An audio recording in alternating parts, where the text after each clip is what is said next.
20. Hello, and welcome to Draft Day. My name is John Fleming. I am one of the hosts of Draft Day, joined by one of the other hosts of Draft Day, Jason Bradshaw. Jason, how are you? I'm doing great, John. A very happy Halloween to you and yours. That's right. Yeah, As we're recording this, it is Halloween night. it is. That's right. And in truly spooky fashion, I don't know, nothing's really going on here, but Yeah. All right, so I mean, it could be going on. may I ask you a Halloween themed question to kind of start us off tonight? So if your Okay. perfect Halloween night was going to include one Halloween candy and watching one horror or Halloween centric film, what would your night look like? Hmm. So I'm not really a huge horror movie fan, so I mean it may kind of depend how much I can cheat on like the genre of horror. I mean, thriller in some Yeah. aspects, I would probably say is acceptable. Okay. So like I would say that like if I use kind of like a loose constructionalist version of what is a horror movie, I would probably choose, depending on how I'm feeling, either like Get Out or Silence of the Lambs. Okay. Yeah, Those those would those be would be up within the there. range. Yeah. Yeah. I mean, as far as movies that are considered within like kind of like, I mean, this is obviously one that like compared to like slasher films is a lot less scary. But like a movie like Psycho, for instance, is like I'm not like genuinely scared by it necessarily, but it's like an interesting movie, and Sure. I think it holds up in that regard. Candy wise, I'm a big fan of pretty much anything that incorporates Reese's. Obviously, I'm not gonna say no to peanut butter cups, but I'm gonna go with the Reese's Fast Break. Uh, best candy bar in the world, right there. Like, Yeah, I think that like also I think that there are some candies that are just improved by being like the mini ones. I think a mini fast break, because if you have a full one, it feels a little bit indulgent, but if you have like a fun size one, like that just really works. Like I had a conversation earlier this week about like how like a Three Musketeers bar. Like no one's ever wanted a full Three Musketeers bar, but like just like a nice bite of it, pretty satisfying. yeah. As somebody who actually stole a Three Musketeers out of one of my children's Halloween trick or treat buckets earlier, I can concur because, yeah, if I'm at the store and well, I don't hardly buy full size candy bars from the store anyway, just because it's like over $2 for a candy bar now, which is like Yeah, insane. But candy bar inflation is really like out of control. yeah, this with the election coming up, this is what I really want to know what the next president is going to do something about is candy bar inflation. Yeah, And is tariffs the don't know answer? if yeah, don't know if either one is exactly like focusing on that as a major issue. I'm trying to think of which I would think like a libertarian candidate maybe. Seems like that could Yeah, but a libertarian fulfill would what you're just say looking. let the free market determine its price, which could be good or bad. Yeah, that's I true. I say I I feel say like that candy I sales are say this probably as going somebody who down. identifies fairly libertarian, I but feel like candy prices are probably like I feel like candy demand has probably gone down with prices going up. I don't know. yeah. Yeah, unfortunately, we're not here to discuss the candy market. But No. what are your answers Um. Yeah, I for think your movie and your bar? if I'm eating a Halloween candy, like maybe even in the mini form again versus like a full size, I'm gonna take a Kit Kat Okay. because I could eat a few of those and like not feel terrible about myself. And I say this as a guy who has slammed like king size fast breaks before in a sitting and just hate myself mostly because it's all gone. Um, Yeah. but that's a tough one in terms of like I'm like you in the sense I'm not like traditional horror isn't really my bag. Um, I mean, I can There's think a of at least franchise. one series of Yeah. I mean, like horror that's movies the that you're one big I'm on. going towards. Is which one? It's probably the original Saw film if I'm going to it. Okay. I know that's a Which is the weird only one I've series. seen. Yeah, I mean it's the original. I will say though, like the 10th one that came out last year, um, genuinely good, and like over half the movie is like no traps at all.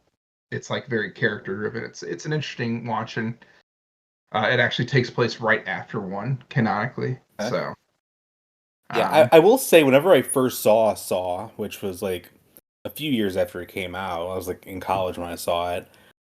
I remember it not quite being what I expected. Like I kind of had this idea that it was like this like totally like grotesque movie, and it really wasn't. Like mm-mm. it's my understanding that the sequels start to get a little bit more lurid, but Yeah, I mean once they get to, especially because even two isn't terrible. There's a few traps that are like, oh, but then three, fours really start to pick up kind of that. I mean, grotesqueness. I mean, the first one was directed by James Wan, who's a very, very prolific horror director. Obviously, like the Conjuring, I think franchise is his. He also did Aquaman. So I mean, and actually, I would recommend anybody out there. This is my saw plug. Is if you're even interested, and you don't even want to like get grossed out by anything. The first Saw is actually based on a short by James Wan. It's all free on YouTube. And it's literally just like the one scene, if you remember when they're interviewing kind of like Amanda who survived the trap. It's sort of like that recollection. Only Lee Wanell, the guy who plays Adam, and he's also a great director in his own right, directed The Invisible Man, which is another good one. If you haven't seen that, the Elizabeth Moss Invisible Man movie came out right before COVID hit. That was good, but I digress. Yeah, I think that's probably what I go with. Either that, or if I'm being honest, I'd probably like go completely the opposite direction, watch like Hocus Pocus or something. so I think we've had this conversation. I've never actually seen Hocus Pocus. Really. Like My wife is a I big fan. well, I think that like there's a certain kind of movie that like people are just like amazed if you haven't seen it. But my logic is like, who's seen who like I'm 35 years old. Like who's like a 35-year-old like I'm gonna watch Hocus Pocus for the first time? Like the movie people just like grew up with, and I just didn't. So it just Yeah, I totally mean, escaped me. knowing you the way I know you, that doesn't surprise me. I'm not because I mean, we're both people who've seen a lot of movies, but like there's very popular movies that people would assume I've seen that like I haven't. And obviously even more so I think as classics come up now, like things that I would never have thought of. Like I was talking to my wife today, they just yesterday said when they're gonna put Deadpool and Wolverine on streaming, like biggest movie of the year, over $1 billion. I haven't seen it yet. And there would have been a time where I I would have been there opening weekend to see any Marvel movie. But kids. I also haven't seen Deadpool and Wolverine, so Saying you've seen most of the MCU though, haven't you? Like oh no. I mean you've I've seen seen some of some. them. I definitely not seen most. So I've seen like Iron Man, I've seen like Black Panther. It's not a Okay. long list. Okay. I've seen there's maybe two of them I haven't seen, but all recent. I mean, before Endgame, my wife and I literally canonically watched everything leading up to it. But that's when we didn't have children. So Also haven't seen Endgame, so yeah, I know it's like the highest grossing movie ever or close to it or whatever, I but mean it took me I think 6 years to see Avatar, which was the highest okay. grossing movie. So I have seen Avatar, I have seen so it now. I still haven't in seen the fact, second one though. same, yeah. I'm All like, I'll right. get to it eventually. Anyway, I don't know uh, that I will. I mean, I might. I don't know. Like, I'm not boycotting I it or mean, whatever. Like, I mean, it is true in today's landscape. There's like stuff that if I don't watch it, like there's so much on now that how often am I going to go back and unless I make a point of it. Um, it's almost like a return to the way movies were like before, like home video, where a movie came out, and unless it was like a huge hit, it just kind of came and went. yeah, yeah. Unless you had Gone with the Wind, that was like the only movie playing in theaters for like an entire year. Sure, but like if it was a movie that came out in man, the problem is I can't think of any examples because like by definition I'm thinking of movies that aren't that popular. They're lost But in if it was time. a But if it was some movie that came out in like 1965 and it grossed like $1 million, so it wasn't like totally irrelevant, like especially because like $1 million in that Well, money of 65. 1965. But like even then, that's not like a blockbuster. Like that No. movie's like unless that movie was like Oscar bait, that movie's probably just kind Um, of like gone. Actually, John, it couldn't have been a blockbuster because the term blockbuster was not invented until the film Jaws came out, which would have been several years later. So I've heard Jaws referred to as the first blockbuster. I've never heard that was the I've first always movie heard that ever it's. referred to. I've always heard that's one that sort of coined the phrase blockbuster because the lines were out the Summer door for blockbuster for several sure, blocks. yeah. Yeah. Yeah. I guess I never really thought about like the etymology of the word blockbuster. It's just like it's kind of a weird word. Like Well, obviously yeah. like the video store is like I the mean, main it's association. well, just remember that like those were the days where like if you want to see the movie, you had to go and get in line at the theater and get there early to get seats. Now it's. I mean, don't get me wrong. I love it now, where I could buy a thing. I could show up 2 minutes before my movie starts, and I have my seats that I want to sit in, ready for me. Yeah, it's frankly just way more convenient. There's just no. So anyway, we're doing an NBA draft. Yeah, Actually, well, not NBA, but basketball. basketball. Kind of a spiritual successor to our previous episode, which at this point was like 3 weeks ago. It was a while 3 weeks ago. Yeah, we had Yeah. life happen and stuff. So Yeah. But we are today going to be drafting the international basketball draft. So we are each going to come up with a team. So I guess we never really clarified. Are we just doing like starting fives? I mean, in theory, we could do like benches, I guess, but I think starting five makes sense. starting five. You want to do a 6-man just to make it a little more fun? Yeah, we could do like a rotation. We could do like an 8-man rotation or whatever. Yeah, I mean, whatever you want to do. I mean, I think we Okay, both have multiple countries, so yeah, we'll start off with starting. I mean, the starting five. Like, I'm gonna fill out Yeah. my starting lineup before I worry about the Right. bench. But yeah, we'll go from yeah, there. absolutely. So I offered to Jason that we could play a game of pool, as we so often do, to determine who would be the first pick. But he quite aggressively, I should say, demanded that I draft first. So I did indeed. I will be. Yeah. So last draft with hockey, the first overall pick ended up being from Canada, which is historically considered the strongest country in hockey. Will the tradition of drafting Canada continue? No, it will not. Will the tradition of picking the superpower country continue? It sure will. Uh, I'm gonna I go to really the just United want you to be States. the one that. All right, we have to get the goat here. John's goat debate. Who he's taking? So, I actually think that if you look at kind of like what positions are strong in other countries, I actually think that it is I don't want to say an easy choice, but like in the context of this draft, I'm going Michael Jordan.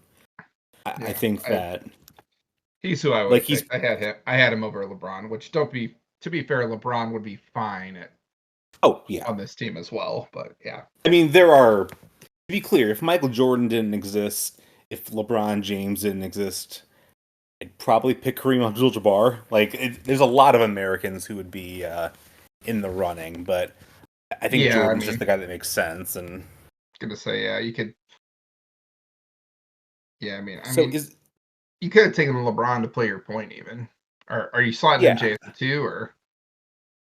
Probably. I could theoretically play him at the 3, just depending on how things go, but probably the number 2. And I think I could be wrong. Is this the first time we've had somebody drafted number 1 overall on multiple drafts? Because we did the 1984 draft. Yeah, it could Jordan be. went 1. Yeah, and you took him. So now we've both taken him number 1 overall.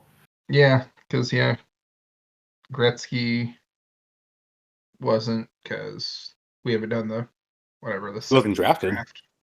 Oh, he wasn't, was he? Yeah. because it was so hockey worked and whatnot. Yeah, I but mean, it still works that way. There's some guys who come in as free agents. Looking at you, Jimmy Vesey, from a few years back. But yeah, Corey Krug's undrafted. yep, and now he's not playing. So Yeah, easy to forget about Corey Krug just generally, but anyway, you know who was drafted? Michael Jordan, the 6'6" guard out of North Carolina. I don't really feel like doing the full impression of the Bulls PA guy. You can pull up Sirius and just start playing it if you want. Nah, I mean, I think You probably wouldn't get in trouble for that, right? Like it's like fair use, like I like mean, a poor playing of Alan Parsons Project. yeah, I mean, probably not. Right. I'm not going to do it. If anyone wants to listen to the song "Serious" by Alan Parsons Project, go right ahead. You are allowed to do that. You know, I don't know if people would come at us because, well, we're just low.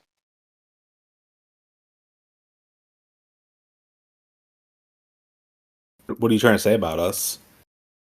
That we were not voted the sexiest podcast host according to People magazine. We were out. That's the term fake news gets thrown around a lot these days, but not really sure. Because here's the problem. Like not that the two of us are like the most different looking guys. Like we're both white men. Like I have a beard, you don't. You wear glasses on a regular basis. I wear contacts. You have a little bit longer hair than I do. Like there are differences. There's like a diversity of look.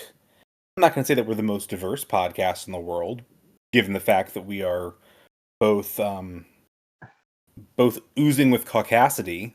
I'm gonna say But mid-30s white dudes.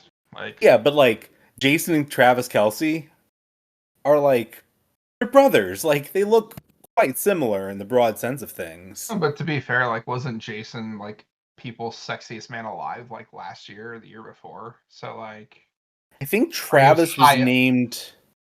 I think Travis was named sexiest athlete, which is how you know that that's a fan vote and not like an expert panel or anything. I mean, you know.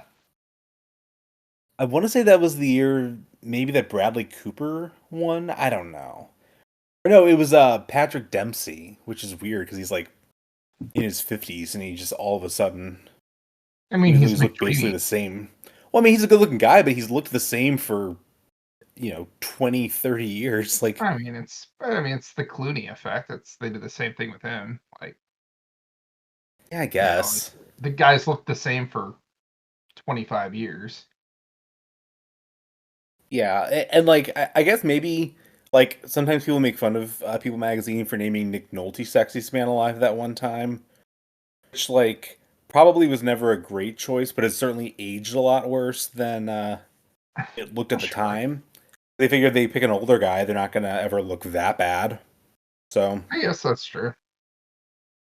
I don't know. Michael Jordan has never been named sexiest man alive, but there is still time. Yeah, we brought it back. Yeah. But yeah, Michael Jordan, he's good at basketball if you didn't know. Yeah, probably wouldn't have made my baseball team as the top American, but yeah, probably not. All right, you are up. All right. There are hundreds of countries you can choose from here. Hundreds of countries, so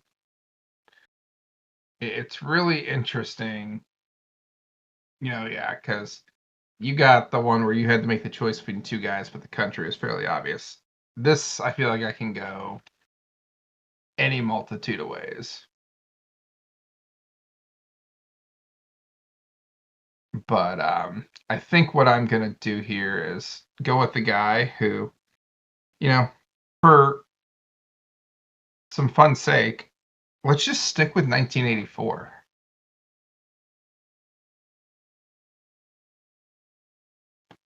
I'm not sure where you're going with this. All right, the 19. I'm thinking right because Jordan was third in that draft. Who went first in that draft, John? Former Team USA player Hakeem Olajuwon went first in that draft. No, I was hoping you weren't gonna know that. Like that's Oh, the I funny no, thing about it. I researched it. Because I remember for a long time I was like, did he play? I thought he played for Teams, and I'm like, yeah, he did. Um, it would have been fun though. He is Nigerian, like straight up, but he's essentially Embiid. Yeah. What Embiid was this year. Yeah, there's a few guys who, yeah, because Olajuwon, Embiid, like Tim Duncan's from the Virgin Islands, which is a Yeah, U.S. territory, but played for like the U.S. proper in the Olympics. So yeah. So I think I'm gonna go to the Philippines and take Jordan Clark. No, I'm just kidding. Noted Filipino.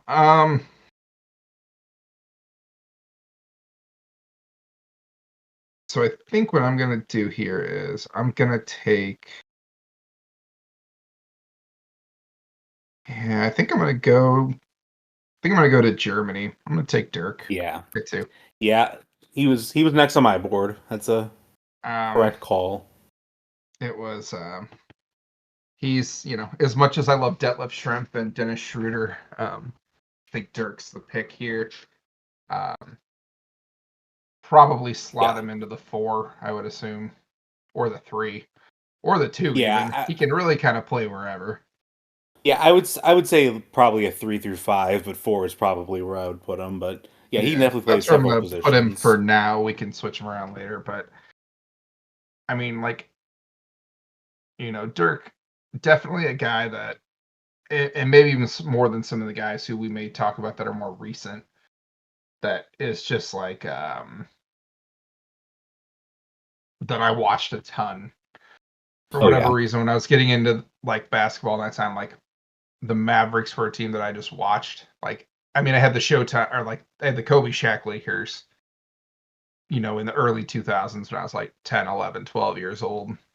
And then after that, as I started to get a little older, um, I remember just thinking Mark Cuban was like the coolest owner in sports. So I followed the Mavericks a little bit, and that was the teams with a point guard that may or may not get drafted later. yeah. I Um, was gonna say their reasonable big three. chance. I mean, the big three was Nash, Nowitzki, and I guess Michael Finley was probably the third. Yeah, yeah. And I just Michael remember Finley playing is like NBA Live, where Michael Finley would just dunk everything, which yeah. was funny That because was he.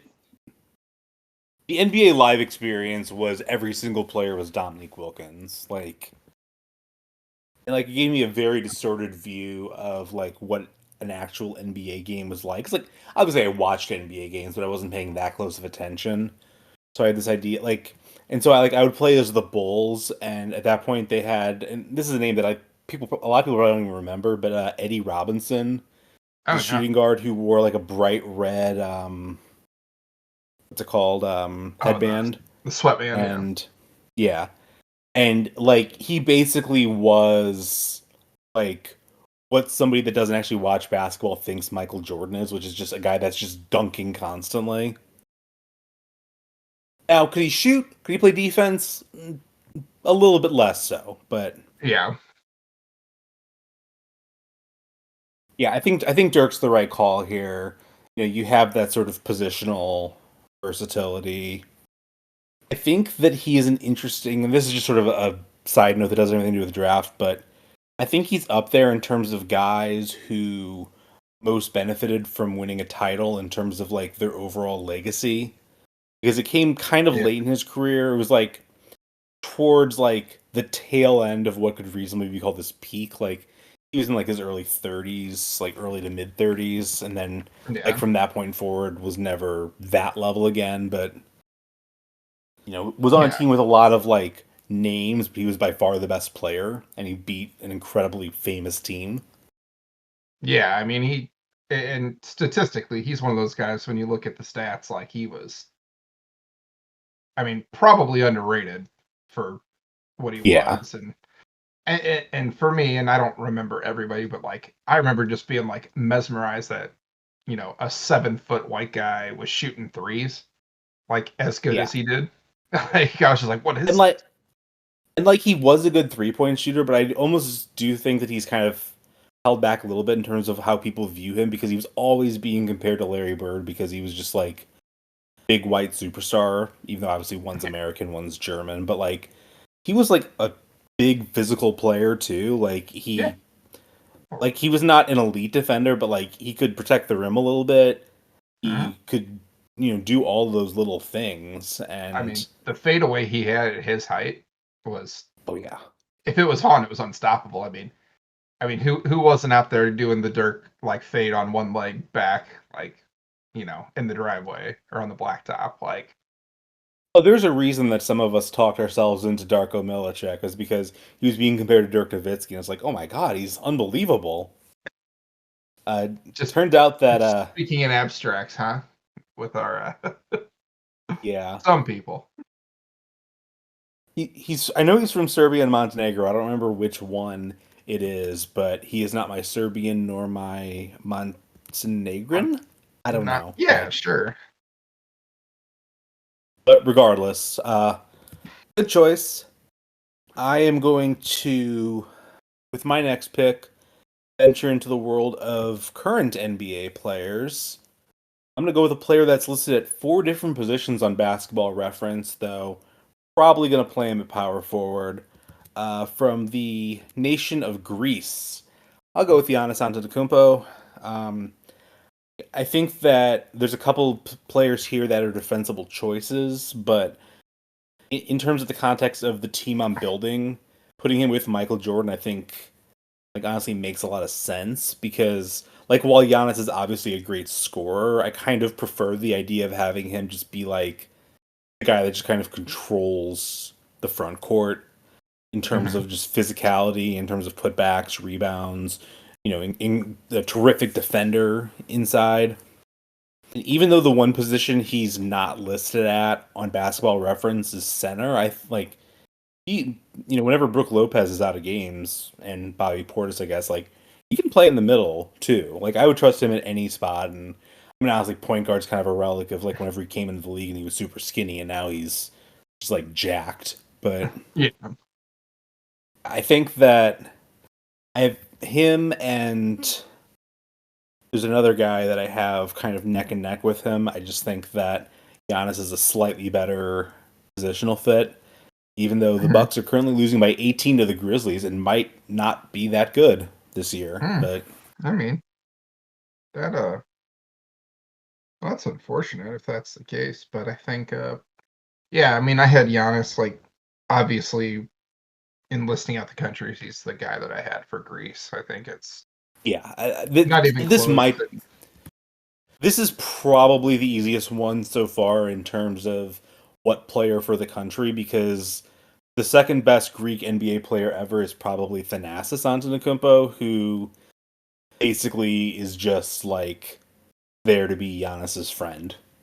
Yeah, I mean, he's he gets the Bronny James treatment, if That's you will. pretty much it. Yeah. But it's literally like Giannis is like, you sign him or I'm gone. Like, Yeah. Well, Bronny's at least 19 years old. Thanasis is in his 30s. Like he's older than Giannis. If you got power, like, use it. Yeah. There's only a certain amount of money you can pay Giannis, and they pay him the super max. So just do whatever you can to keep him happy. All right, we are back around to you. Back around to me. All right. So, thinking about this one. This is another. I'm going to take another guy. I'm going to shore up my middle so Dirk can truly be a stretch for here. A guy who, like, I remember for the longest time, be like, oh, he's not that good. And then, like, I don't know, a few years ago, I was looking at his statistics and I'm like, oh, like, way better than I actually remembered him being, despite the hype. I'm going to China and taking a Yao. Wow, interesting. He, first of all, blocking anything that's anywhere close to the rim, at 7'6" or whatever he was. I mean, yeah, I think his height would get listed somewhere between 7'5" and 7'7", but like even if he's 7'5", that's pretty tall. yeah, but like like in terms of like when he hit his prime, like I remember when he first came in, he struggled, but like Giannis stuff, like he was thin too, and he put on weight and filled out, and just Yeah. like was never the dominant scorer, but like I've got Dirk already, like we're gonna be okay scoring probably, but Yeah. Like, rebounding and defensively, like yeah, Giannis is athletic, but like you get a prime Yao in there versus Giannis, that could be interesting. Like if our teams are gonna play each yeah. other. Well, it's an And interesting fit. It's an interesting fit with Yao alongside Dirk, though, because by having a guy who's 7.5 feet in the middle, like you can kind of space out Dirk a little bit. You can move him a little more to the perimeter. You don't necessarily need him at the rim the entire time. right, yeah, you could play that. That's I think that term. I think I said stretch four, if you will. But the other thing Yeah. that Yao I think had that he really developed throughout his career too. He was a good passer out of the down, so like Oh, he certainly, can yeah. he can kick out. I mean, it helps when you can just throw it over the top, and if you're throwing over the top to a 7-footer who can also shoot from the outside, this is a Yeah. team composition pick. Do I think that Yao is maybe even the best international center left on the board? Probably not. Or there's at least an argument to be made with some other international centers. But really a guy that like I've done deep dives and I could be biased into it, but like maybe just because I always thought he was like a Yi Jin Lian or whatever. Like Oh, he's much better than Yi yeah. Jianlan, yeah. Well, and I mean Yao's a Hall of Famer, so like Yeah. it's not, which to be fair, not NBA Hall of Fame, maybe not as Yeah. prestigious as other sports Hall of Fames, but Well, I mean, I think part of it's also just like his overall impact on the sport. The fact that he was like the first like star player from China, the fact that he really kind of opened up the biggest market in yeah, the world to being big NBA fans. That sure. plays into, like, he was a really good player too, but like I think a lot of the attention is off court impact. He was always a player that I really enjoyed, and I remember as like a middle schooler just like being like pretty like uncomfortable with like how much Shaq bullied him. Like Yeah. some of it was quite racist, and like Shaq has since apologized for it. Like, Yeah, you they're know, like really good friends now. It's really weird to yeah, like see them like joking, and well, it's like I'm sure you've yeah, seen it before. I think it was at the Hall of Fame thing when Shaq was one of the people introducing him, and he like tells the story about like he's the first one that ever blocked my shot, whatever, 3 times in a game or whatever, or in a row, whatever it was, and he's like said something to him, and then Yao like started talking to him. He's like, "Wait, you know English?" And he didn't know that Yao spoke English for like 2 years. He's like, "I just good thought you didn't plan. understand me." He's like, "You never talked to me." So it's like, Yeah, yeah, yeah. I was a like fun player, and like it yeah, almost is one of those like if you didn't. And you're right that his numbers are better than people remember, but like it also is just in terms of like the Yao Ming experience. If you weren't watching it at the time, it would be really hard to explain. Like yeah, just because like I remember the first time that he and Shaq played against each other, it was like an event. It was like oh, ESPN was hyping it up for days, having it on like Friday night, mm-hmm. and like the Rockets won the game, even though Yao only had like 8 points or whatever. But it was like, wow, he conquered Shaq, who got like 35 points or something like that. But Yeah. yeah, But the narrative, yeah. So I think like I said, this is a team composition pick. I think, yeah, versus I got it. you know, So looking at your team, in theory, it seems like you're pretty good on the front court. So I, could try to go someone a little bit smaller, but I'm just not going to pass on the guy that I was considering drafting instead of Giannis. Speaking of centers that are really good passers, I'll go with Nikola Jokic, hmm, a guy that's just kind of does it all, has like a very casual, um, very like fun player to watch. I hate that he plays for Stan Kroenke's team. That breaks my heart, yeah, but it's nothing personal. I hope he loses every game he ever plays, but again, it's nothing personal. But like just a guy that kind of like embodies like what I assume the future of the NBA is going to look like, which is just guys who can kind of do everything. And like, there's other guys who do that. There's another guy who's still on the board, who's a current player, who's international, who is like kind of like the small version of this, where it's like, people are really gonna kind of be able to just do everything. That's just the future of basketball is. Yeah. And the fact that it's like Jokic, this like kind of like schlubby looking guy from Serbia who just does not look near like it's like the opposite effect of Giannis, where like if you look at a picture of Giannis, like Giannis today, not Giannis when he was like skinny and getting drafted, but like Giannis looks like a guy that would dominate basketball. Nikola Jokic looks like a guy that would like it's not quite Brian Scalabrine level of like this guy is deceptively athletic, but like he Yeah. does not look like he would be the best player in the NBA. And I No, he would looks say like he at could this be like a point, decent like Greco-Roman wrestler or something at a yeah, higher weight. Like he's got a real Rulon Gardner vibe to him. I would yeah. say, yeah. Jokic is a guy who, and also a little bit like Giannis, a guy that doesn't necessarily need that many touches. He's an incredibly efficient player, but not a guy that necessarily shoots a ton. Yeah. But can kind of go wherever he's needed. I imagine with like the kind of team that'll be put together here, he's not necessarily gonna move around a lot, but he'd be an interesting matchup with Yao because like obviously Yao Ming's a lot bigger than him. He's got like 8 inches on him or whatever. But yeah, I think Jokic certainly can move outside better than Yao Ming could. So like Sure. honestly, that could go all sorts of directions. I'm not totally sure, but I'm content with Nikola here. Yeah. No, I mean I think he is, you know, you know, obviously the Serbian player I had, and I mean we saw him in international ball. Um, you know, Basically single handedly drag Serbia kicking and screaming to like a nearly competitive gold beating the medal match. US. Yeah. Like, Yeah. that's the thing too. It's like it and it makes you wonder because like I know a topic sometimes this is just overall demeanor where he's almost too laid back and like playing basketball isn't his entire life kind of a thing. Now I think he plays Yeah. some of that up for the Yeah. I think it's an act, but yeah. I mean, not I he mean, very well what? may love his horse farm or whatever he has back in Yeah. Serbia, but Well, it's good to you have know, hobbies. yeah. But it's like you never think that a guy he doesn't get that good without putting in work, or he doesn't play for Serbia and do all that if he's not doesn't Oh, have the yeah. competitive edge.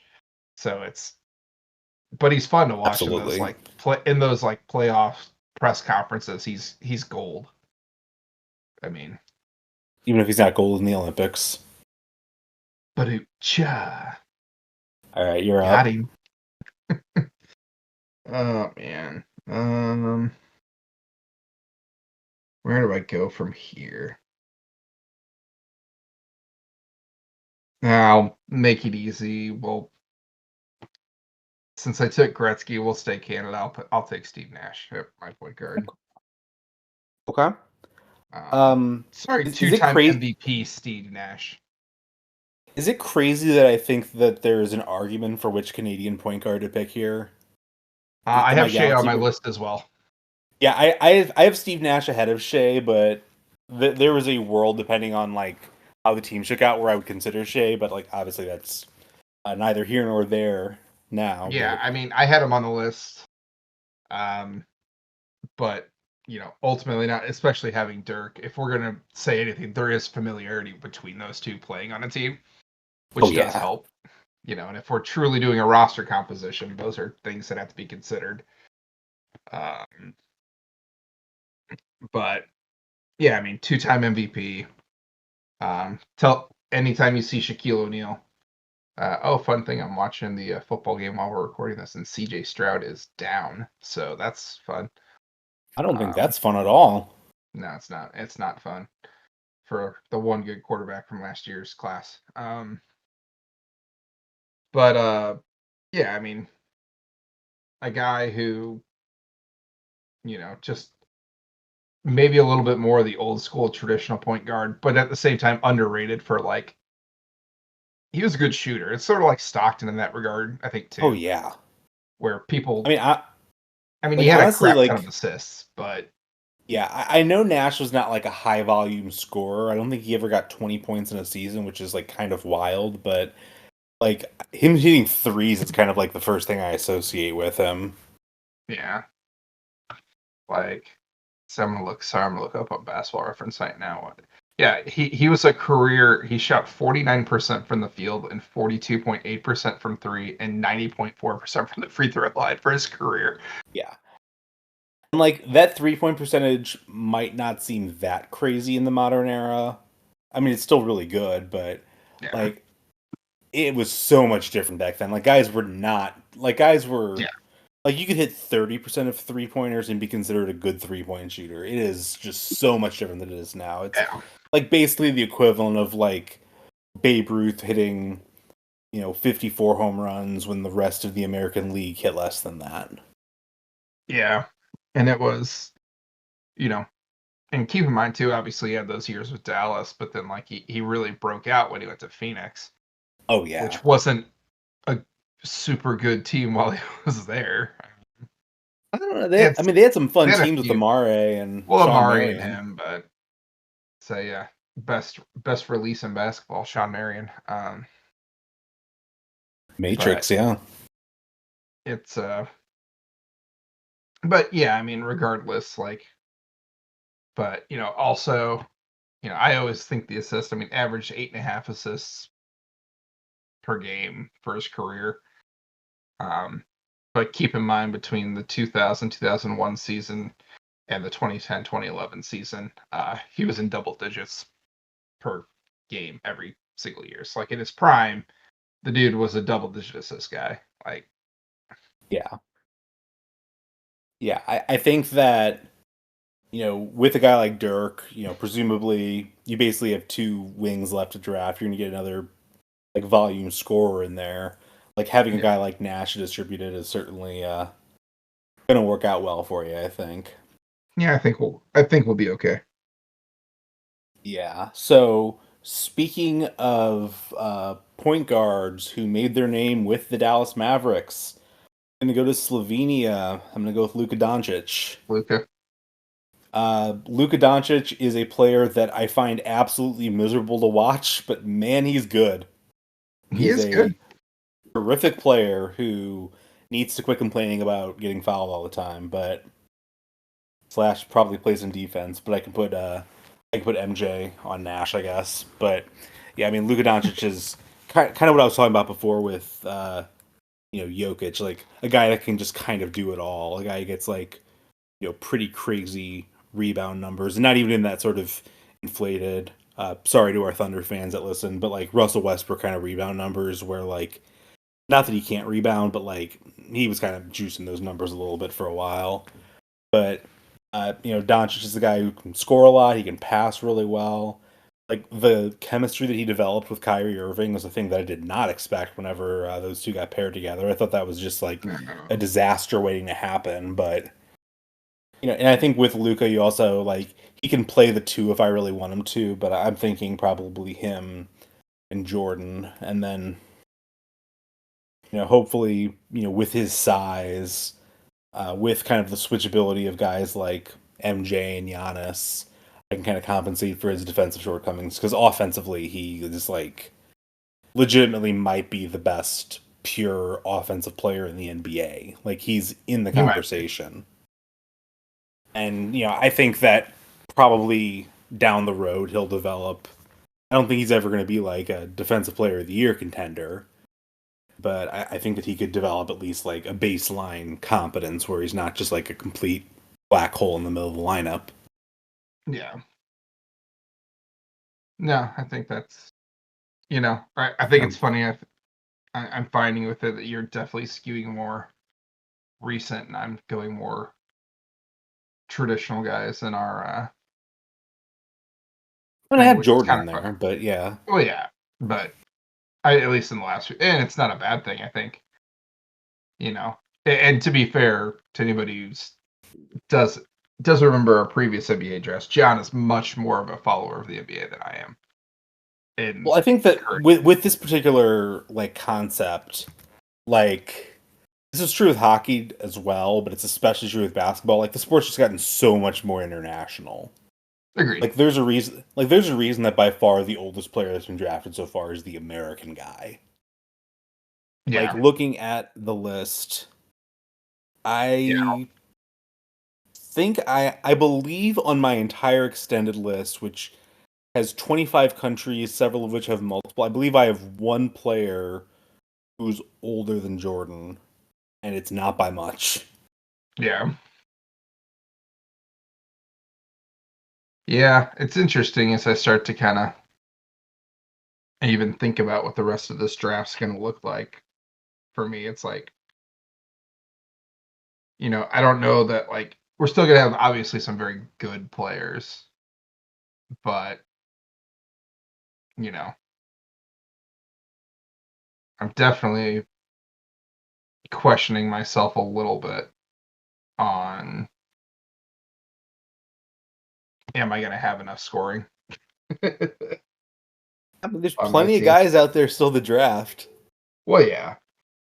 And this is where, admittedly, my 20 minutes of preparation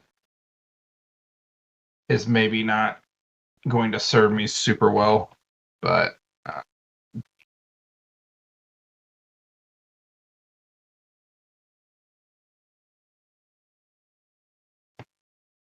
let's see here.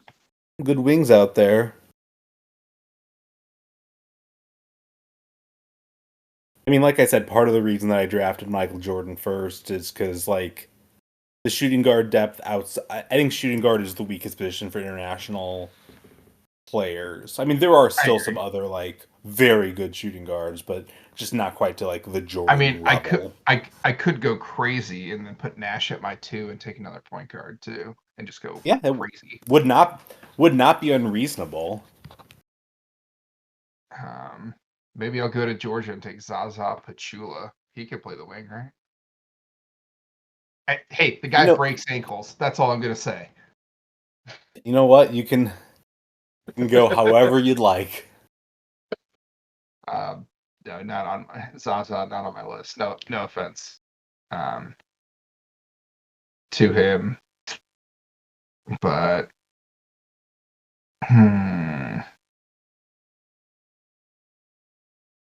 how do I want to play this?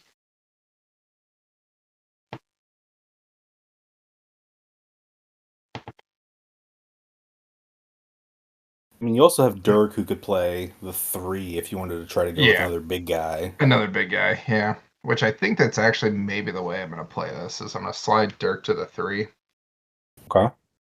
and we're gonna go to España, Yeah, and I'm gonna take Powell. yeah.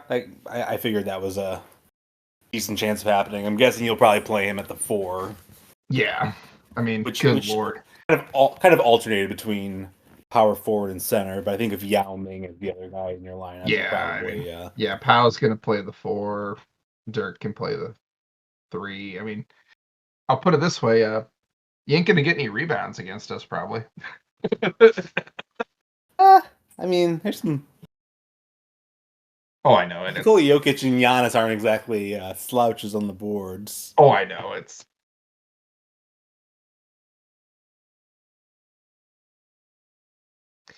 But yeah, no, I mean that's just one of those where I'm like,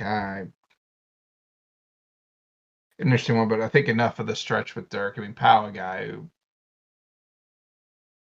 I don't know, solid as they come. You know, the highest person on the board that I had left, just in terms of overall. Yeah, same. So we'll roll with that. Yeah, I'm finding myself in kind of an interesting position for finishing out my lineup. Yeah. So I think what I'm gonna do is I'm functionally moving Michael Jordan basically to like a small forward position, which could be a little dicey if he's going against Dirk, but I mean, he's like faster than Dirk, so hopefully he can. Yeah. I'm gonna take a player that's a little bit more of a kind of a true shooting guard, even True though I too. said mean things about the shooting guard position. I'm going to go to Croatia, and I am going to take Drazen Petrovic. Drazen. Yeah. So Petrovic is, I think we did his draft as well at one point. Kind of We a, yeah, he's a little bit of a tricky player to evaluate from Yeah. like an NBA perspective because he tragically passed away kind of as he was hitting his stride. Yeah. But That's a big a one. guy who was, yeah, a guy who like, but he was like a dead eye shooter. He was making like second and third team All NBAs when that happened. And he was just getting better. And he was, the kind of guy who, like, honestly might make a little bit more sense with like a super duper team as like a 6-man type, but Yeah. just getting a guy that's kind of a lethal shooter. Well, because like honestly, other than kind of Jordan, like I don't know, like I mean, I guess Luke would be considered a pretty high end shooter, and again, this is like embarrassment of riches stuff, but like Right. Giannis and to a lesser extent Jokic are like they certainly can shoot, but they're not necessarily like elite shooters. Yeah. But yeah, just to have a guy like Petrovic, um, as yeah, I'm a little bit worried about the defense in my backcourt, but I think Michael Jordan can probably chip in there. And like honestly, Luka's so big that I think Luka could probably like credibly like play against like maybe not quite Dirk, but against like a bigger shooting guard or even an average size small forward because he's like 6'7" or whatever. But yeah, I'm probably getting a little bit picky about my team given the fact that team has 3 guys that have won MVP awards, plus Luka Doncic, who's like the betting favorite to win it this year. Yeah. Your team's not bad. Yeah. And you are on the board right now. yeah. Drafting Petrovic did take away a player that I think would have made a lot of sense for you too. So that's a Petrovic was. Yeah, the hardest thing I just have with him, it's so much of a what if that like in these drafts I tend to stay I away. get it. I agree. And it's hard when when you're just trying to compare,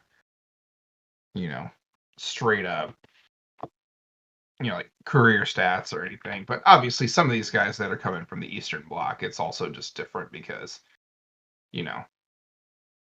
they were coming over later in their careers.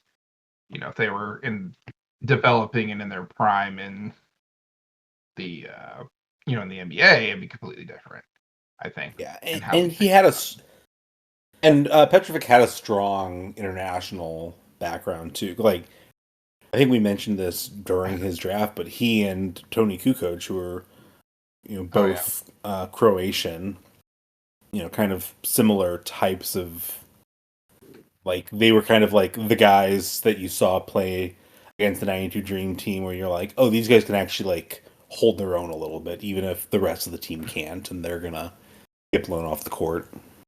Yeah, for sure. And I think because this is hard. The 2 is definitely the thinnest, and I think we said this kind of up top. I do think there's a correct pick for you. I will say that. I do think there's a pick that like really stands out to me as like that's the guy. Yeah. I've got a couple of names. And this is just honestly some of my just not having a ton of time to research going in.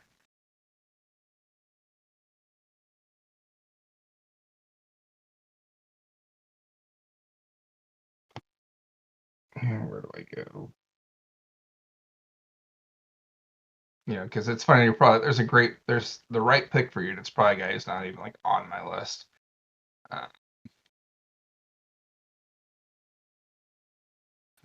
You could also credibly go with a point guard and move Nash over, which you'd mentioned before. Yeah. No, there's a point guard. There's a 2 who played with that point guard. Okay, we're on the same page, so. Yeah. So Yeah, and I'll take the two. I'll take Ginobili, I think. Yeah, I think that this Too. is like Because if we're going just a guy who can, like, at times can shoot, but like he's also gonna be him and Nash can play that 1-2 and both score off the dribble as well. Like Ginobili yeah, may be better off the dribble than even just spot up shooting, like at the two yeah. guard position.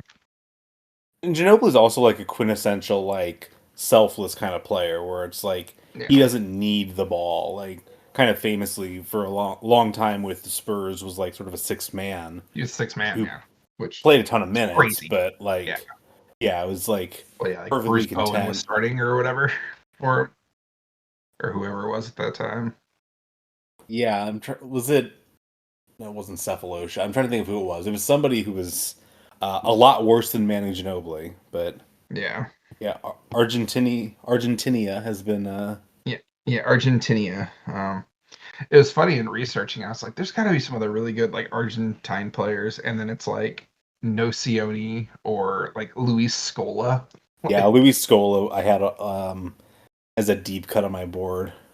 Which like Scola, it's funny, a guy that I'll actually remember him more for the Olympics right before he came to the NBA than actually his NBA career, I think.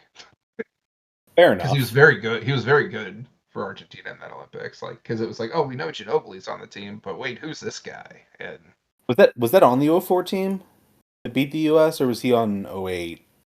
I think he was on. Because Ginobili was definitely on both, but Yeah, I want to say it was Ginobili the was 08. I want to say it was the okay. 08 team, but I Okay. could be wrong. Because I don't feel like Luis Scola was playing 20 years ago, but I'm old now, so All right, so I'm going to say that if we want to draft some benches, I want yeah. to defer. I want to let you have the first bench pick. Okay. Well, if I'm filling up my Oh, bench, then yeah, we'll just kind of alternate from here. okay. I mean, I want to fill out the bench, then I'll take his teammate. I'll take Tony Parker next. Yeah, get a true point guard in there. You have a lot of versatility as far And so, as the. like, we're not going to be worried of anybody handling the ball if there's a foul trouble with our point guard now. Yeah, Or I think like it should setting work a out play okay on for you. throw Nash at the 2 if Ginobili needs a rest. Then, Yeah, I mean, shoot, I think you're yeah, gonna be just fine. we'll be okay. All right, All right, let me so rapid fire. Take it away. for my next pick, I do have a clarifying question. Um, so Dikembe Mutombo never played internationally. Mm-hmm. He grew up in the Democratic Republic of the Congo and lived there until he went to college. What's it, what do we count as his nationality? Is he On my let's list, I had him as a DRC on my list. okay. I'm gonna go with Dikembe. Just kind of solidify R.I.P. the Legend. yeah, absolutely. Solidify the middle of the team. Like Jokic is a decent enough defender, but he's not a premium defender in the way that Mutombo is. Like if I'm in a situation where Mutombo and Giannis are my two guys uh, playing at the rim, best of luck to you. Yeah. No, yeah. I mean, no, no, no. I mean, He was so cool. he really is. No easy transition out of that. Like most of the time, like I'm not a person who like celebrity or like athlete deaths like really hit me, but like I had to take like a half second when I heard that, and I was like, that really sucks. Like, Yeah, I feel kind of bad that Pete Rose died the same day, which is an athlete that like our generation's just been kind of like mocking and not being particularly fond of forever. It's like, oh yeah, this beloved athlete of yesteryear died, and so did Pete Rose. Interesting. yeah, that was a God has a sense of humor type thing. All right, you gonna get controversial with this next pick? Not even controversial, but let's have a little bit of fun. I said I needed some scoring, right? You did say that. Let's go to Brazil. Okay. And I'll go non-NBA with this pick. I'll take Oscar Schmidt. Yes. Yeah, he was on my board. He's the one guy who's older than MJ. Bill and MJ. I mean, what it would have been to be able to see this guy in the NBA. Second leading scorer in the history of professional basketball. And he held it for a long time until LeBron passed him. So, yeah. But, and in a country that, has had some, decent NBA players, like Leandro Barbosa or... Yeah, Nene. But, and if you don't know who this guy is and you're a fan or tangentially, it's very interesting, just kind of his path. And he played in 5 Olympics, I think. So it's he was playing in the FIBA stuff. He's, I think it was 49,000 points or something like that he had. Or it's a lot. Yeah. LeBron just passed. And this is also kind of like LeBron playing internationally, and yeah, he might have counted his preseason numbers in there, but and Oscar Schmidt's also a guy that didn't start playing until much older than LeBron was, because LeBron was straight out of high school. Yeah. And it's one of those things where realistically, I know Oscar Schmidt never played against the best of the best, but it's Sadaharu O in baseball. Do I think Sadaharu O would have been a better first baseman than Lou Gehrig? Probably not, but would have probably been really good. Yeah, I mean, it's to be able to hit 800 home runs, I don't care, unless he's playing 10-year-olds, it's still impressive. Yeah. And even at that point, the Japanese league wasn't what it is now, but it was still the best non-American league in the world. Yeah. And admittedly, I don't know. And it's not like he just played in one league, Oscar Schmidt. He kind of bounced around a little bit. And, yeah. So it's, but he's one that really just anytime I can bring his name up. Because I remember for a long time, oh, this guy must be ancient. Now he's still alive. He's 66. Yeah. He was on a podcast with Pablo Torre, right whenever he was breaking the record. Or whenever LeBron was breaking the record. And it's just kind of a normal guy. Yeah. And it's fascinating whenever somebody has this mythic status where you don't totally understand what's going on, you don't totally believe everything. It's like if Josh Gibson were alive and we're still around, we're still totally capable of having a conversation, but just a guy in his 60s or whatever. Yeah. All right. So my team doesn't really have a true small forward. I have Michael Jordan. I have Giannis. But I want to get somebody who can play the 3, put up some good shots. I'm going to go to Russia. I'm going to go with AK-47 himself, Andrei Kirilenko. Yep, I had him on my list. Yeah, I was a little surprised. A little surprised that there weren't any, because I tried digging a little bit into the USSR players. There weren't really any players that necessarily stood out to me as oh, this guy would have been amazing in the. It's not like it is with hockey where it's oh yeah, Tretiak or Mikhailov, young Fetisov or whatever. Yeah, Mikhailov. Yeah, but yeah, no, for sure. And I mean, as somebody who took Vladislav Tretiak in our last draft. Yeah, no, right. I definitely had Kirilenko. He was a guy that I was, even in the Manu pick, he was in the back of my mind as just a shooter type guy. But, all right.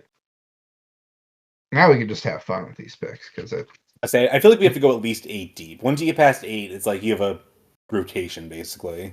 Yeah. So, I've gotten kind of, I feel like I need to get another big to throw into my mix. A lot of good bigs left on the board. But for me,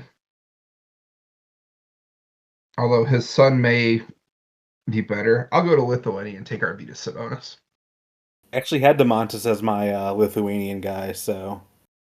But yeah, can't argue Given what I against. given what I need him for, to maybe rotate if Yeah, the big guys get tired, I think his dad makes more sense. I do think that's DeMontis is yeah. a better overall player than his dad was. But again, his dad was one of those guys who came over later, I believe. Yeah, he was like 30 when he made his NBA debut. It's kind of hard to compare the two. And then was still good in the NBA, though. It wasn't Oh like yeah, he yeah, came over, definitely. so it's like, I remember, Well, like he kind of is the equivalent of I was mentioning Fetisov in hockey, where it's like this guy came over old and was really good. And it's like, man, what could this guy have been if he'd come over like before his prime and kind of grown into it? And yeah. yeah, Yeah. He's kind of the quintessential, maybe the case of, and I can't remember, was he the one he was trying to come over for years, but they wouldn't let him? yeah, Yeah. yeah. He came over and like, it's weird because like he came over like well after like Soviet bloc kind of dissolution. Like he came over like 95, 96. It was like Yeah. well into like Boris Yeltsin being president of Russia kind of era. I know he's Lithuanian, but like just as like a sign of kind Part of of where the they were Soviet in bloc history. still. Yeah. Yeah. All right. So for my bench, I feel like I need another like point guard type. I don't really have another one. So I'm gonna go with the most opposite player of Luka Doncic I can possibly imagine. A guy that is all defense and very little offense. Kind of infamously so at this point. I'll go with Ben Simmons from Australia. Australia. Uh, yeah, by far the best point. By far, the best point guard from Australia. Born in Australia is Kyrie Irving, but he played for Team USA, so wasn't Hey able to man, shoehorn him Patty in. Mills wants a word, all right? Eddie Mills can talk all he wants. Hey man. Yeah, so went with Ben Simmons. I had Andrew Bogut and Josh Giddey as other Australian guys, but I'm quite happy to take Simmons. Like he's one of those guys that's gonna like he's basically a punchline at this point, but like he made some All NBA like third teams. Had some really good Yeah. defensive years, especially like a really good versatile defensive player. This is a guy who like credibly can play any position on the floor as long as he doesn't have to shoot, which I think I have enough shooters on my team. Yeah. No, I think, and especially with his length, if you throw him out there against some of my maybe smaller players, if our guys were to play each other, I think he gives you doink. Yeah. Sorry, guy doinked an extra point. But I went through. It was great. I think is that Greg the Leg still kicking for the Jets? I think it is. I believe so. GZ. I'm not watching the game currently, but I believe he's Yeah, their kicker. he doinked an extra point, but it went through. So That's what strength does. I mean, hey, All we right, saw him kick as a college kid. Never forget. that's true. There were two Do we want NFLers to on keep? that team. Do we want to keep? Do we want to keep drafting in earnest, or do we want to start like just Yeah, remembering some just guys? throw out a few dudes. I don't know. I didn't have too many left from my listing. Al Horford was the highest ranking guy that I had on my board. Yeah, I just didn't really have a lot of room for him. yeah. Always an interesting one because, like, I always remember just thinking, "Oh, he's an American." No, Nope. he's not. I mean, Uh, his name's Al Horford. He played in college. Kind of seems like he would. No. Pascal Siakam, I've always enjoyed. Yeah. Cameroonian. Yeah, Kind of had a little. took the spot that Joel Embiid abdicated. Yeah, so yeah, if Embiid would have stuck with Cameroon, I think he would have been drafted probably fairly high in Absolutely. this one. Yeah, some random ones I threw on there, like JJ Barea for Puerto Rico, since they are separate for FIBA purposes. Yeah, that is like a complicated one because like they do have it's like because they do have their own international team, even though it's part of the United States. But I mean, I guess if we were doing this for baseball, we would probably count Puerto Rico separate, just because it helps juice up the count. Yeah, and it's yeah, since the governing body recognizes them as their own team in this case, Yeah, I'm okay with it. I've been to Puerto Rico. It's a lovely country. I would love to go back. Didn't need a Anyone else? passport either, did you? I did not. I had one though because I actually got on a cruise ship in San Juan and went to a Well, lot that of you other might need a places. passport for. Yeah. Okay. Well, technically you don't. If you embark and then your cruise ends in the same port, you technically don't need one. However, if you get stranded in another country, you're in a lot of trouble if you don't have your passport. So Yeah. Yeah. Looking at the rest of my list, it's mostly big men that I had left. The one guy that's even remotely not a big man would have been Hito Turkoglu, but even he's like yeah, 6'10".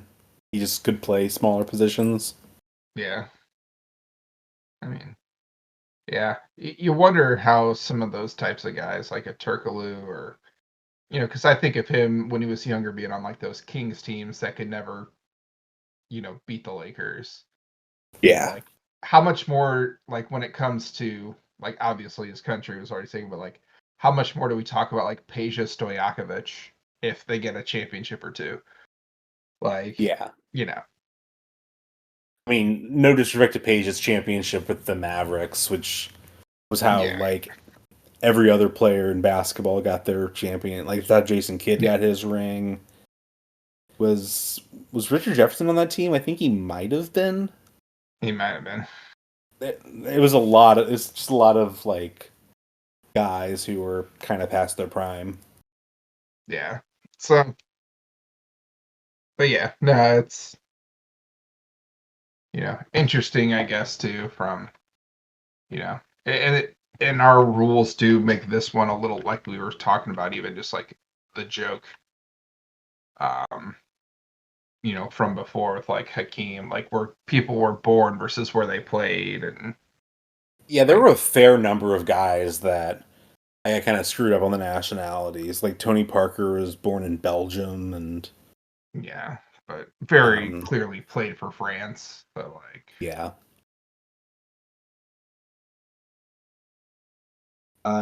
Shout out to Nikola Vucevic. Uh, I've enjoyed his work with the Bulls, even if they traded way too much to get him. Um, Kristaps Porzingis from Latvia. yeah, yeah, Yeah.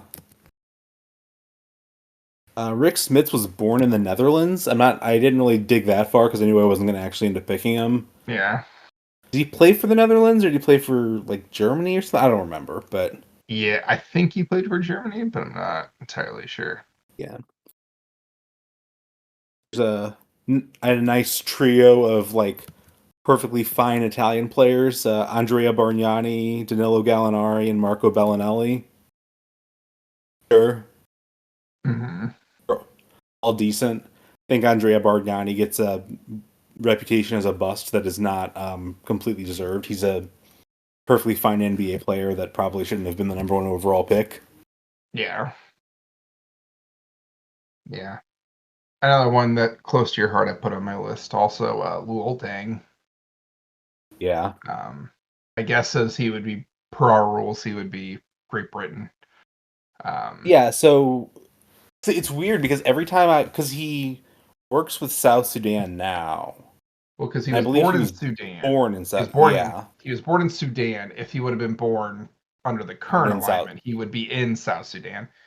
And I Yeah, mean, to be fair, as would Manu Bowl. Minute Bowl, yeah.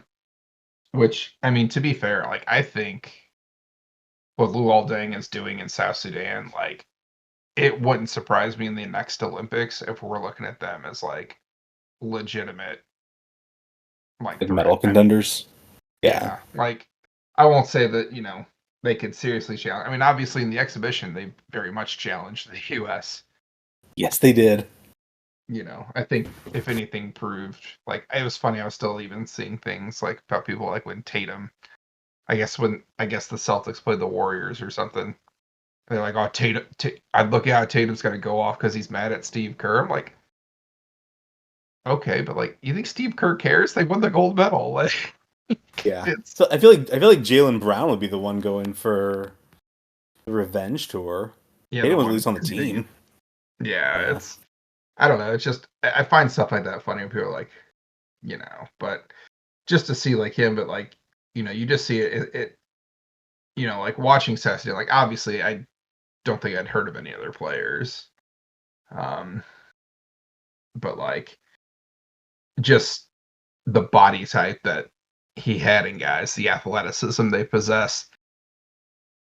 It's interesting to see because for so long, to an extent, the U.S. has had to adapt the way they play international basketball to fit with the European way or South American, which is a little bit slower, more shooting based type games and everything. But like these guys are, running up and down the floor like the U.S. does.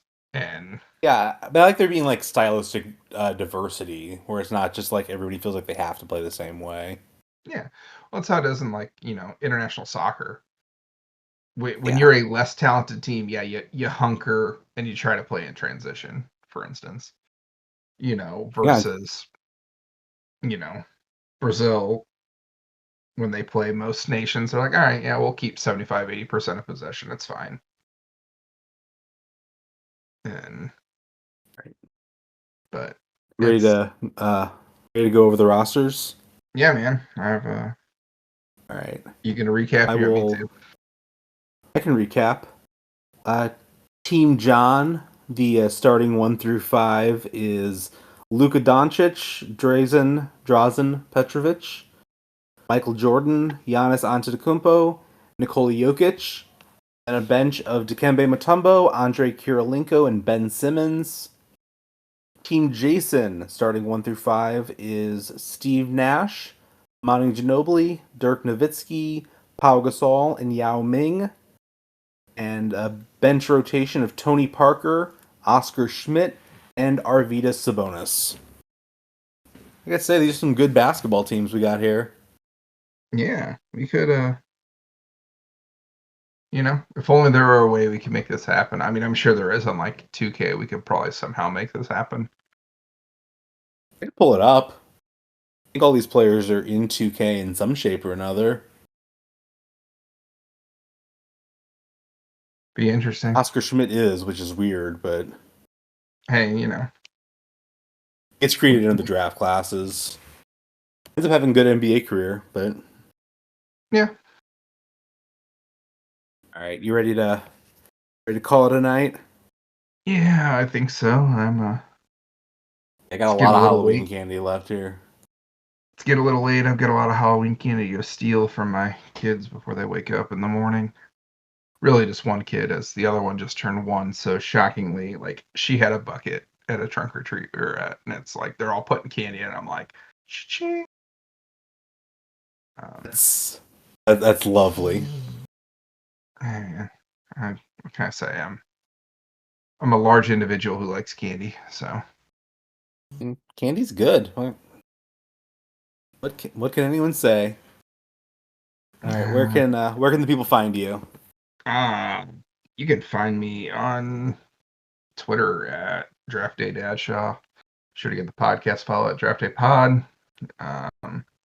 Rate us on Spotify, Apple Podcasts, wherever you're listening to this right now. Give us a 5-star review. And as John and I really start the campaign for our 2025 People's Sexiest podcast hosts, I think we got we're gonna have to really.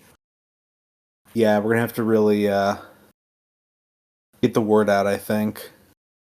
I mean, if I just keep these grays like really coming in over my head, maybe I'll look more distinguished, and they'll be like, "Oh." Look, as far as I'm concerned, getting people that are independently famous outside of hosting podcasts, that's just not fair, man. Like even if we're not gonna get it, at least give it to like Joe Rogan or somebody that's like obviously like he has a career outside of podcasts, but like Well, yeah, I mean, it's kind of his he's main thing at this point. Yeah, I mean, he's pretty famous stand-up comedian, but obviously that is the thing that's funny. It's like when I look at like a lot of the top podcasts now, I'm like, oh, and this isn't jealousy. To be fair, when John and I joke about this, like in no way, shape, or form are we under delusions of grandeur that I don't think our podcast is going to make us famous one day. Speak for yourself, man. Okay, I mean that's fair. But like it is an interesting thing where like it's just become a thing now for like celebrities to be like, oh, I should host a podcast.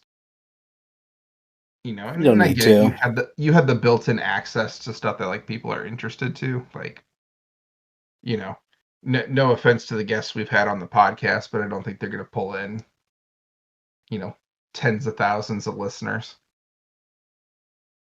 Yeah, I believe all of the guests we've had have fewer followers on social media than me. So that's we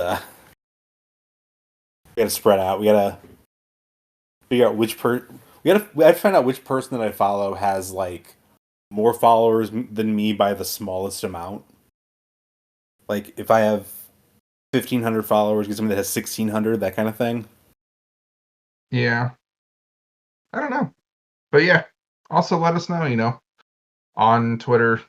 Well, I guess first of all, John, where can the people find you before we Find me on JohnJF125 at the relevant social media. Check out stlbullpen.com for occasional baseball content that I've mostly had a writer's block about lately, but World Series just ended yesterday, so free agency is going to start up. Cardinals had a bunch of players that they didn't pick up the options of. None of them really warrant a full article, but I'll write something at some point soon. Oh, come on, you don't have a full article ready to go about Lance Lynn? Well, I do, but not really about them not picking up the option. Well, I mean, yeah, your love of him is that's a novel you're working on, I believe, but It's more fanfic, technically. I'm gonna write 8,000 words about Keenan Middleton. The guy that I definitely did not forget was on the Cardinals prior to so isn't he the today. guy that got like hurt in the preseason and didn't pitch a game for them? I think he pitched a little. I don't remember, man. This was the most boring season in the history of the Cardinals. Well, It wasn't the worst season in the history of the Cardinals, but it was so boring. And I think we're in for more of the same next year. So yeah, probably. You can hear me complain about that at STL Bullpen, stlbullpen.com. You can just type in St. Louis Bullpen on Google. I think I'm the first result that comes up. Let me try that. Let me pull up like an incognito thing and see if it's like my website or if it's just like an article about like the Cardinals bullpen. Okay, stlbullpen.com does come up first. And then Cardinals depth chart on their website is second. So that is how I declare that my website is more important and more influential than the Cardinals website.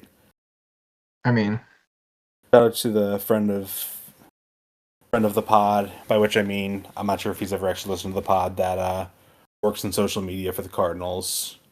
Therefore, he can know that that I have defeated him.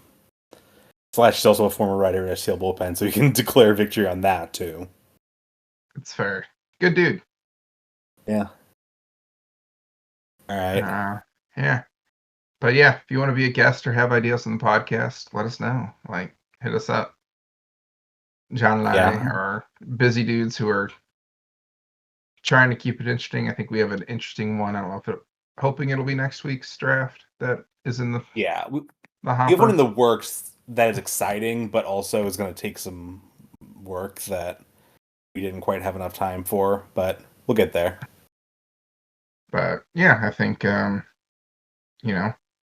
if you do things, it's like I'm finding it that like, interspersing these fun ones are maybe a little bit more entertaining than always just doing redrafting sports drafts. I think it's a little bit keeps things interesting. So, I mean, come on, we did the hottest presidents for crying out loud. Let's not kid ourselves here. It's true. But, bye, everybody. Yeah, see y'all.